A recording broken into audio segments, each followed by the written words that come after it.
Africa, and reports have emerged of attacks against foreigners of African descent in South Africa's Durban city.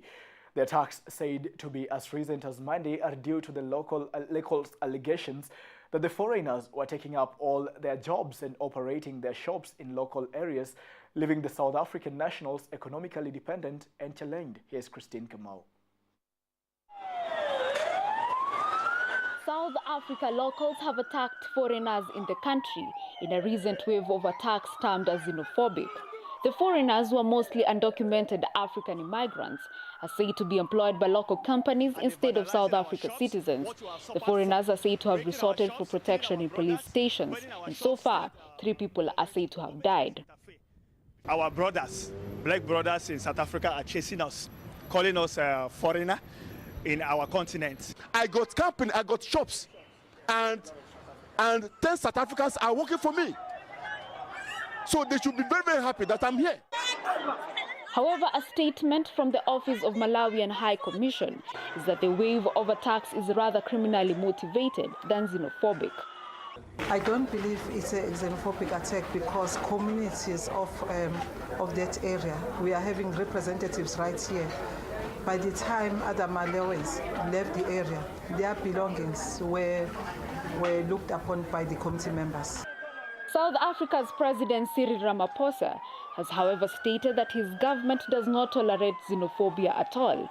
However, these attacks have been linked to statements that seem to imply that undocumented foreigners should be removed from the country as they are economically disadvantaging the locals.